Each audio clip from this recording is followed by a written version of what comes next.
Hello friends, स्वागत है आपका मेरे यूट्यूब चैनल पे जिसका नाम है प्रीति बंसल मैथ्स एंड मैं हूँ प्रीति। आज हम पढ़ेंगे पैराबोला की पैरामीट्रिक इक्वेशंस कैसे लिखी जाती है। ठीक है, तो चलिए स्टार्ट करते हैं। तो हम पहले कोई हॉरिजॉन्टल पैराबोला ले लेते हैं। y square is equal to 4ax। तो हॉरिजॉन्टल पैराबोला में हम देखते हैं कि पैरामीट्रिक इक्वेशंस को कैसे लिखा जाता है। ठीक है, अगर हम इस इक्वेशन को इस टाइप से लिखें कि इसका 2ay/2a लिख लें, यहाँ पे बचा 2x डिवाइड बाई y बचा। ठीक है, ये भी सेम ही इक्वेशन है, y square is equal to 4ax। इस इक्वेशन को हमने इस तरह से मॉडिफाई कर लिया। क्योंकि ये दोनों इक्वल हैं तो हम मान लेते हैं ये किसी पैरामीटर t के इक्वल है। ठीक है, तो इस t के फॉर्म में हम x एंड y निकाल लेते हैं, यानी किसी तीसरे वेरिएबल की फॉर्म में हमने x एंड y को लिख लिया। तो उस टाइप की जो इक्वेशन बनती है, जो x एंड y में रिलेशन था, उसको हमने x एंड y को किसी तीसरे वेरिएबल की फॉर्म में जब हम लिख लेते हैं तो उस टाइप की इक्वेशन को हम बोलते हैं पैरामीट्रिक इक्वेशन। ठीक है, तो यहाँ से क्या आ गया, यहाँ से आ गया this implies y is equal to 280 and x कितना आ गया, and x is equal to, क्योंकि हम x भी t की फॉर्म में निकालेंगे तो x क्या आ गया yt/2। y हमने निकाल लिया है 280 इंटू t है तो 280 स्क्वायर डिवाइड बाई 2। तो this implies we have x is equal to 80 square and y is equal to 280 and इस इक्वेशन को हम बोलते हैं पैरामीट्रिक इक्वेशन। ठीक है, ऑफ पैराबोला। कौन से पैराबोला के लिए है ये, y square is equal to 4ax। ठीक है, y स्क्वायर 4ax के लिए हमारे पास पैरामीट्रिक इक्वेशन क्या बनी, x equal to 80 square and y is equal to 280। अब हमारे पास पैराबोला चार तरह के हैं। ठीक है, ये हॉरिजॉन्टल में दो टाइप हैं और वर्टिकल में भी दो टाइप है। उन सब के कॉरस्पॉन्डिंग हम देखते हैं कि हमारी पैरामीट्रिक इक्वेशन क्या बनेगी। ये पैराबोला हमारा हॉरिजॉन्टल पैराबोला था जिसमें x पॉजिटिव होता है, ये था। अगर पैराबोला हमारा ये हो जाए, ठीक है, ये कौन सा पैराबोला है, y square is equal to -4ax, y square is equal to -4ax। इस पैराबोला में पैरामीट्रिक इक्वेशन क्या हो जाएगी, x एंड y क्या होंगे। अब देखो इसमें क्या किया है हमने, इस इक्वेशन में हमने जो यहाँ पे x पॉजिटिव था अब वो x नेगेटिव है। ठीक है, तो x एंड y में क्या चेंजेस आए हैं कि x चेंज हो गया, x नेगेटिव हो गया। ठीक है, x नेगेटिव हो गया तो हम x को नेगेटिव ले लेते हैं, x is equal to -80 square and y is equal to 280। ठीक है, तो जब पैराबोला हमारा y square is equal to -4ax होगा तो पैरामीट्रिक इक्वेशन ही हो जाएगी, क्योंकि यहाँ पे x नेगेटिव हो गया। ठीक है, इफ पैराबोला हमारा वर्टिकल पैराबोला है एंड अपर पैराबोला है, इसकी इक्वेशन क्या होती है, इस वाली इक्वेशन में जब हम x एंड y को इंटरचेंज कर देते हैं तो हमारे पास वर्टिकल पैराबोला बनता है जो अपर साइड पे होता है। ठीक है, तो इसकी पैरामीट्रिक इक्वेशन क्या होगी, पैरामीट्रिक इक्वेशन होगी, देखो हमने क्या किया है, इसमें हमने x एंड y को इंटरचेंज किया तो यहाँ भी x एंड y को इंटरचेंज कर देते हैं। तो x हो गया 280 एंड y हो गया 80 स्क्वायर। अगर पैराबोला हमारा डाउनवर्ड पैराबोला है, डाउनवर्ड पैराबोला है तो इसकी इक्वेशन क्या होती है, यहाँ पे जो हमारा y पॉजिटिव था वो y नेगेटिव हो गया, तो this is equal to -4ay। y negative हो गया यहाँ पे तो यहाँ भी हम y को नेगेटिव कर देते हैं, तो x हो गया 280 एंड y हो गया -80 स्क्वायर। ठीक है, दिस इज पैरामीट्रिक इक्वेशन। ठीक है, तो चलो एग्जाम्पल लेते हैं, y square is equal to 12x। तो राइट पैरामीट्रिक इक्वेशन, हमें पैरामीट्रिक इक्वेशन लिखनी है इसकी। ठीक है, तो कंपेयर सॉल्यूशन देखें इसका, कंपेयर इट विद, ये कौन सा पैराबोला है हमारा, हॉरिजॉन्टल पैराबोला है y square is equal to 4ax, and इस केस में हमें पता है क्या होती है parametric equation, x equal to 80 square and y is equal to 280। ठीक है, तो x हमारा क्या होता है 80 square and y is equal to होता है 280। ये होती है हमारी पैरामीट्रिक इक्वेशन। ठीक है, तो हमें बेसिकली यहाँ पे क्या चाहिए, a चाहिए, तो पैरामीटर t पैरामीटर की फॉर्म में x एंड y आ जाएंगे। तो यहाँ पे देखो a की वैल्यू क्या होगी, कंपेयर 1 विद 2, 1 एंड 2 को कंपेयर किया तो 4 इज इक्वल टू 12 आ गया and a is equal to आ गया 3। तो put a is equal to 3 in this, तो we have x is equal to 3t square and y is equal to 60। हमारी है पैरामीट्रिक इक्वेशन। पैरामीटर t की form में सभी कोई भी टाइप का हमारे पास पैराबोला है तो हम पैरामीट्रिक इक्वेशन लिख सकते हैं, वेरी इजी। तो अब हम देखते हैं position of a point with respect to the parabola. Parabola के विद रिस्पेक्ट टू किसी पॉइंट की क्या पोजीशन होगी वो हम देखते हैं। सपोज हमने पैराबोला हॉरिजॉन्टल पैराबोला लिया है। ठीक है, पैराबोला है हमारे पास y square is equal to 4ax। इस पैराबोला में सपोज कोई पॉइंट यहाँ पे है P। ठीक है, तो हम P से परपेंडिकुलर ड्रॉ करते हैं। P से परपेंडिकुलर ड्रॉ किया तो इस पॉइंट से जो हमने परपेंडिकुलर ड्रॉ किया उसने पैराबोला को कट किया है किसी पॉइंट Q पे। तो P एंड Q के x कोऑर्डिनेट तो सेम होगा, y कोऑर्डिनेट डिफरेंट होगा, तो हम मान लेते हैं this is y1 and this is y2।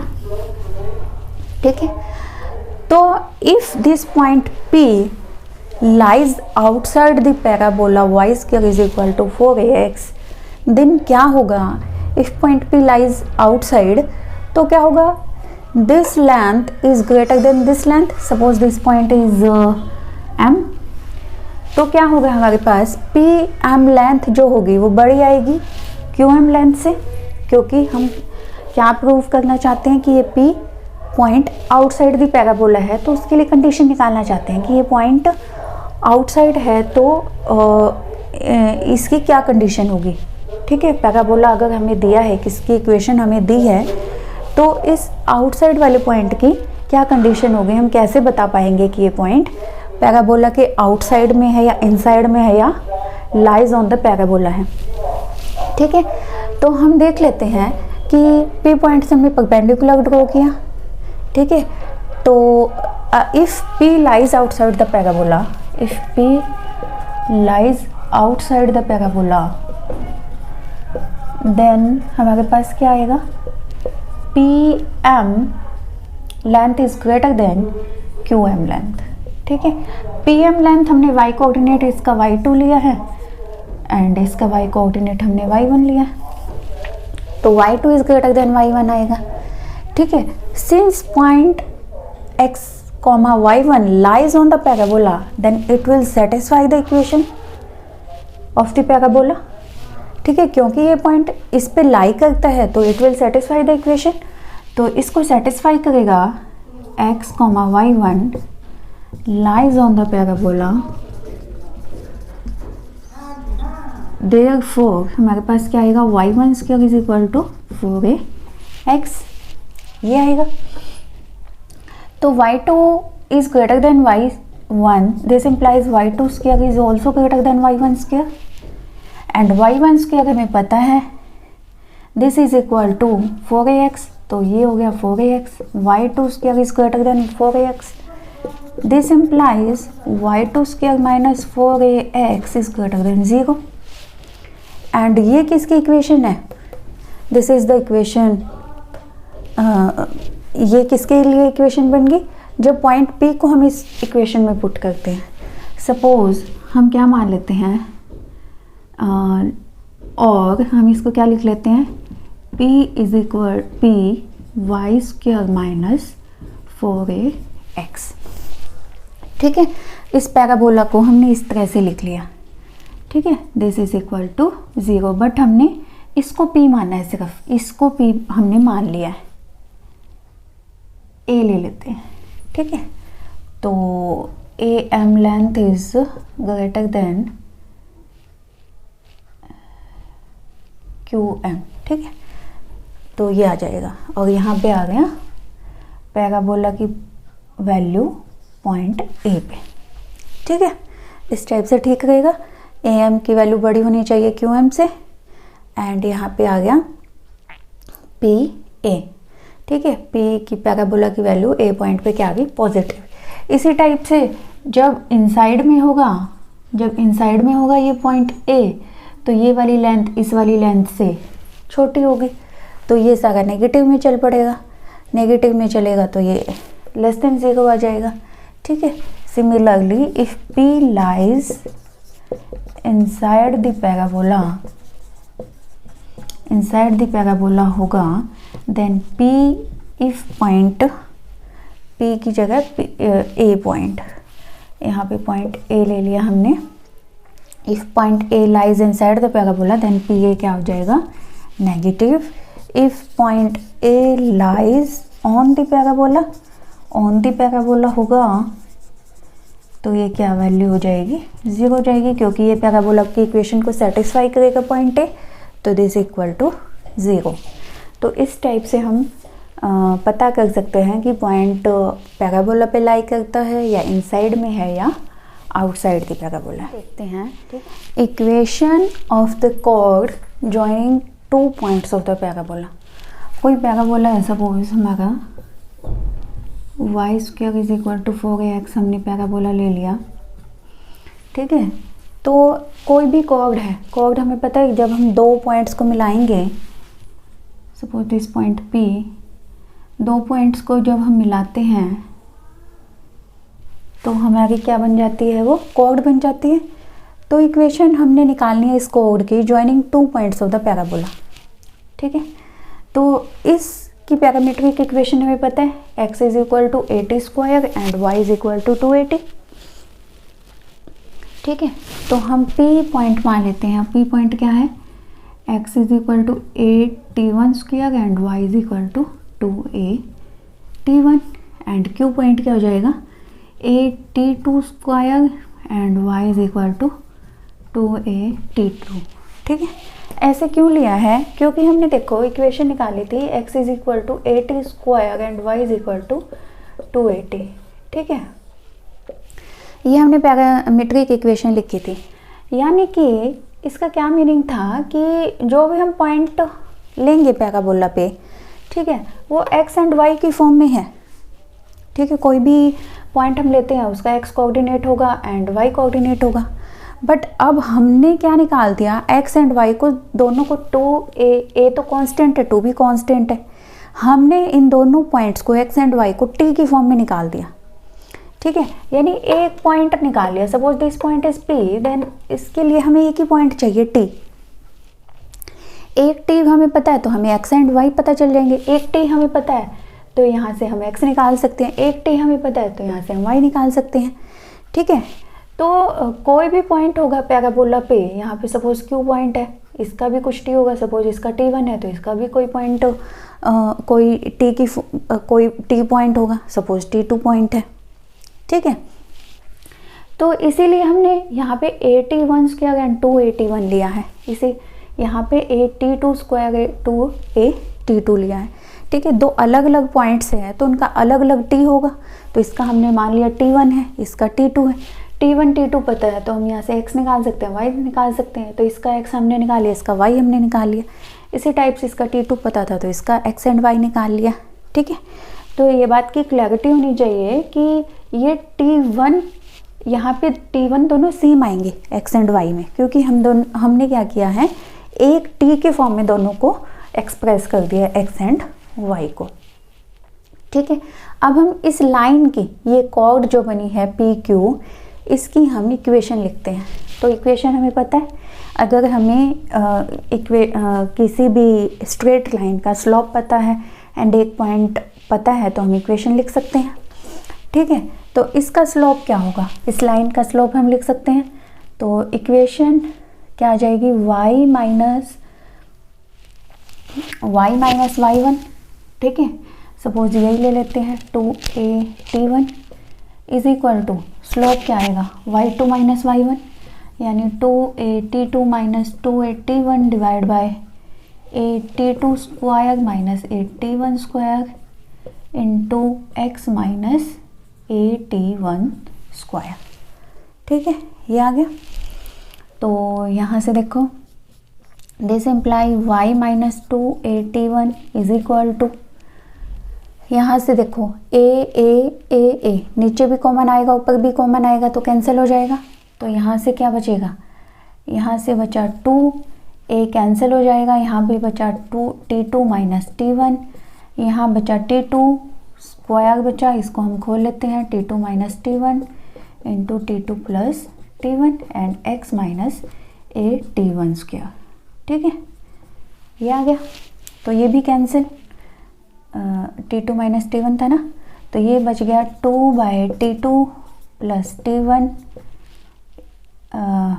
Multiply कर लें तो x minus AT1 square divide by T2 plus T1। ठीक है, एंड 2 भी साथ में मल्टीप्लाई में आएगा। तो ये आ गया हमारे पास y माइनस 2AT1। ये सिंप्लीफाई करें तो क्या एलसीएम ले लेते हैं, ये आ गया y into T1 plus T2 is equal to, इसके साथ भी T1 प्लस T2 आएगा तो यहाँ पे आ गया 2x minus 2AT1 square plus 2AT1 into T1 plus T2, ये आ गया। ठीक है, अब यहाँ से देखो इसको भी आगे सिंप्लीफाई किया जा सकता है। 2x यहाँ से देखो 2AT1 कॉमन आ गया तो यहाँ से कॉमन आ गया 2AT1। ठीक है, 2AT1 कॉमन लिया प्लस में तो यहाँ क्या बच गया T1 प्लस T2 यहाँ से बच गया, एंड यहाँ से क्या बच गया 2AT1 के माइनस का T1 बच गया। तो दिस कैंसल आउट, तो this is equal to 2x plus 2AT1 T2 and this is equal to y into T1 plus T2। ठीक है, y into T1 plus T2 is equal to 2x plus 2AT1 T2। ठीक है, this is the equation of कोड। ठीक है, joining two points P and Q। ठीक है, 2 points P and Q को ज्वाइन करने वाली कोड की इक्वेशन ये आ जाती है हमारे पास। ठीक है, ये कोड हमारी क्या होती है, फोकल कोड होती है। सपोज ये फोकस से पास होती है, फोकस का हमें पता कोऑर्डिनेट होते हैं a,0। ठीक है, तो a,0 होते हैं तो यहाँ पे कंडीशन क्या बनती, if PQ is the focal code, focal code होती तो T1 T2 पे क्या कंडीशन होती, T1 T2 किस तरह के होंगे कि PQ जो कोड है हमारी वो कौन सी कोड हो जाए, फोकल कोड हो जाए। ठीक है, तो if PQ is a focal कोड देन T1 T2 पे क्या कंडीशन होगी। तो देखो हम एक बात तो कह सकते हैं कि अगर ये फोकल कोड होगी, ठीक है, suppose this is the focal कोड, देन इसका स्लोप PS का slope is equal to SQ का स्लोप। ठीक है, एक ही लाइन तो है, स्लोप तो सेम ही है, इसका हाफ, एक ही लाइन को हमने 2 पार्ट्स में डिवाइड कर दिया। ठीक है, अब इस जिस पॉइंट पे हमने डिवाइड किया है फोकस है। ठीक है, फोकस के कोऑर्डिनेट हमें पता है तो हम T1 T2 के कंडीशन निकाल सकते हैं। ठीक है, तो ये स्लोप और ये स्लोप इक्वल होंगे। ठीक है, इस लाइन का स्लोप और इस लाइन का स्लोप इक्वल होगा तो हम स्लोप निकाल लेते हैं। ठीक है, तो स्लोप क्या आएगा, स्लोप 2 पॉइंट हमें पता है, 2 पॉइंट पता है तो स्लोप निकाल लेते हैं। तो ये क्या आ गया 2AT1 minus 0 divide by AT1 square minus A is equal to, हमें पता है ना स्लोप क्या होता है, y2 minus y1 divide by x2 minus x1 is the slope. इसका स्लोप भी हम निकाल सकते हैं, this is equal to 0 minus 2AT2 divide by A minus AT2 square. ये आगे। अब बस इसको सॉल्व कर लेते हैं। तो T1 T2 में कंडीशन आ जाएगी। वो कंडीशन किसके लिए होगी कि गिवन कॉर्ड हमारी कैसी है, फोकल कॉर्ड है। ठीक है, तो यहाँ से 2 से 2 कैंसिल, A से A कैंसिल, यहाँ पे बचा T1 डिवाइड बाई A, यहाँ भी कैंसिल हो जाएगा, T1 square minus 1 is equal to minus T2 divide by ये कैंसिल हो गया डाउन में भी, तो यहाँ पे बच गया 1 minus T2 square and this is equal to, हम क्या करते हैं इनको मल्टीप्लाई कर लेते हैं, T1 into 1 minus T2 square and T2 is equal to T1 square minus 1। तो ये आ गया हमारे पास T1 minus T1 T2 square plus इसको इस साइड ले आते हैं T2 T1 square plus T2 आएगा तो यहाँ पे आके minus T2 is equal to 0। तो दिस इज इक्वल टू, यहाँ पे बच गया ये T1 माइनस T2, यहाँ से T1 T2 कॉमन निकाल लें तो ये आ गया हमारे पास, T1 T2 कॉमन निकालेंगे तो यहाँ पे बचा T1 एंड यहाँ पे बचा माइनस का T2, this is equal to 0। This implies T1 minus T2 into 1 plus T1 T2, this is equal to 0। इधर दिस 0, इधर दिस 0। ठीक है, ये 0 हो गया तो T1 T2 2 पॉइंट इक्वल हो गए, 2 पॉइंट इक्वल हो गए तो कॉर्ड ही नहीं बनेगी, तो ये कंडीशन तो पॉसिबल ही नहीं है। ये पॉसिबल है तो this implies T1 T2 is equal to minus 1। ठीक है, तो हम क्या कह सकते हैं, if PQ is a focal chord, अगर ये फोकल कॉर्ड है देन हमारे पास क्या होगा, T1 T2 क्या हो जाएगा, माइनस 1 हो जाएगा। ठीक है, if this is a focal cord, ये फोकल कॉर्ड है तो T1 T2 is equal to minus 1। ठीक है, तो T1 T2 पे क्या कंडीशन होगी, अगर ये PQ फोकल कॉर्ड होगी तो T1 T2 is equal to minus 1 होगा। तो इस पे बेस्ड क्वेश्चन भी आ जाता है। ठीक है, कि फोकल कॉर्ड है तो T1 T2 में हमें रिलेशन निकालना। आई होप आपको मेरी वीडियो पसंद आई होगी एंड आपको समझ आया होगा कि पैराबोला की पैरामीट्रिक इक्वेशन कैसे निकालते हैं, फोकल कॉर्ड है तो T पे क्या कंडीशन होती है। ठीक है, एंड हमने पोजीशन ऑफ पॉइंट भी पढ़ा है विद रिस्पेक्ट टू पैराबोला, वो भी आपको समझ आया होगा कि आउटसाइड पे लाई करता है तो कंडीशन क्या होगी, इनसाइड पे होता है तो क्या होगी। तो आई होप आपको मेरी वीडियो पसंद आई होगी। If you like my video please like, comment, share and subscribe my channel. Thanks.